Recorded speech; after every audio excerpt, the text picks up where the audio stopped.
Hello friends, and welcome into another episode of GroomersTake.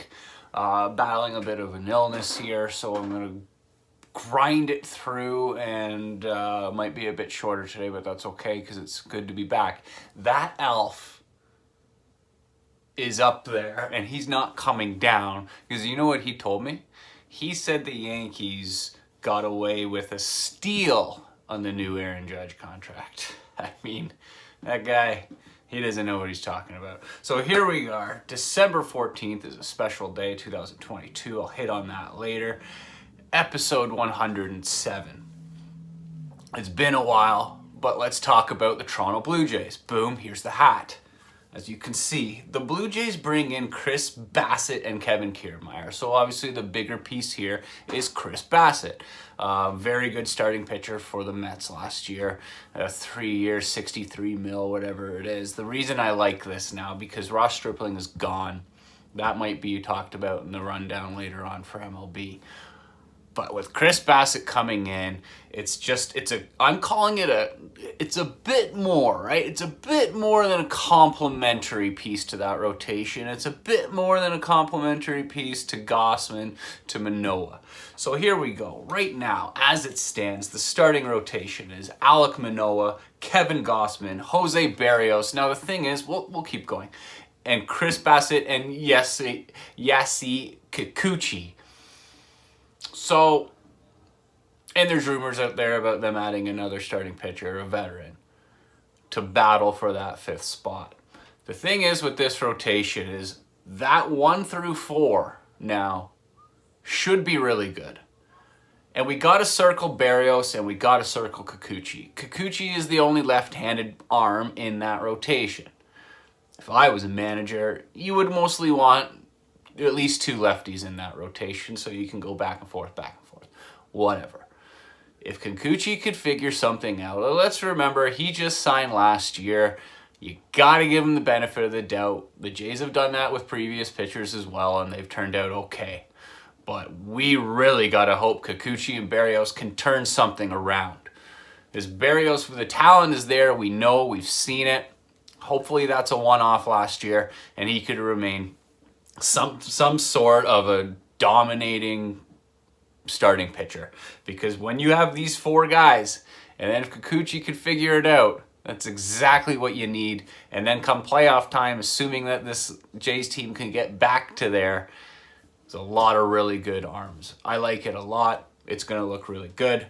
The Jays, of course, earlier bringing in those 2 relief pitchers, I think Swanson, that's your shutdown guy. And I've been going crazy about that. They never really had a shutdown guy for that 8th inning.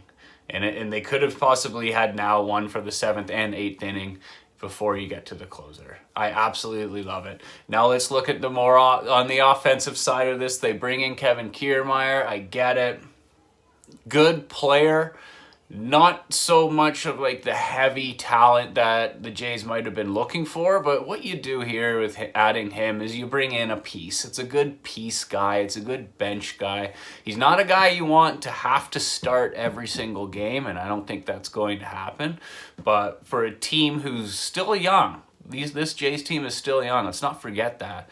And still wanting that more seasoning of a playoff kind of experience, because last year's, with the way that ended, they should be really hungry this year. And adding a guy like Kiermaier to that dugout and that dressing room, locker room, clubhouse, it's really gonna help the guys. And he's gonna be a pretty good player in the outfield. At the bat, we'll see what can come from that. I know he had surgery in August, I think it was. So hopefully he can come back and be a good piece. Again, I don't think it's going to be something that the Jays will want to hope for day in and day out, starting every day. But this is a really good piece to add, and I'm pretty excited about it. A Gold Glover, Platinum, whatever that may have been. So quickly here, I wrote down what the possible starting, not necessarily lineup should be for the Jays, but what their outfield, infield could look like. And you got Gurriel Jr., Kiermaier, and Springer in the outfield. I know Springer is most likely going to be center, but I have Kiermaier here in center just because whatever. And then you have Chapman, Bichette, Merrifield, and Vladdy working our way from left to right around the infield. You got Alejandro Kirk, at the behind the plate, and then you got Jansen DHing.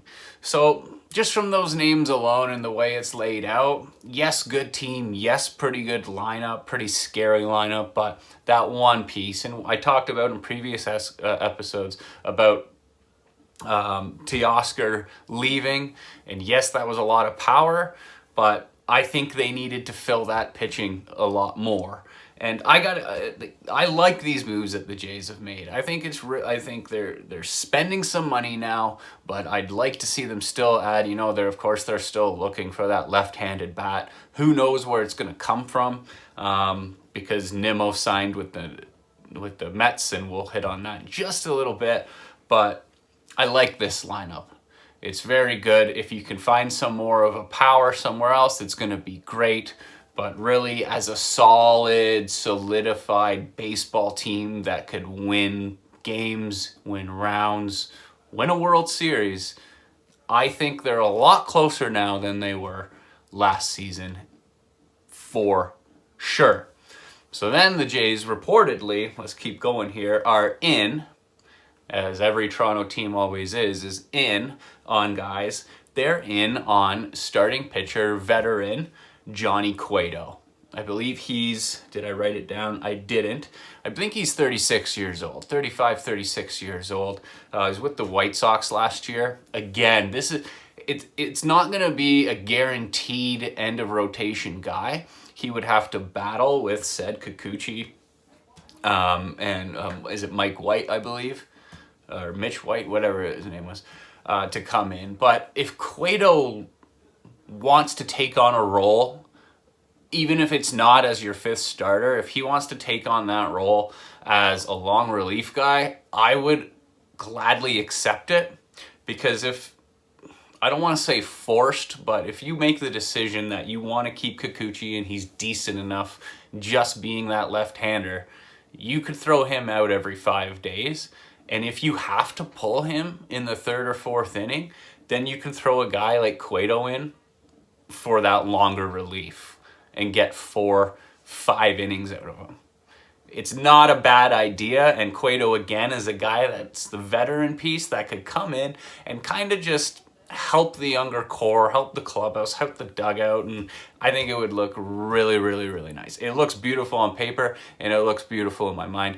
It would be awesome. I'd like it a lot. This Jays team will be exciting, looking a lot different heading into next year, and hopefully maybe one more piece, maybe 2 more pieces will get added before the season starts. That is Groomer's take on the Blue Jays so far this offseason.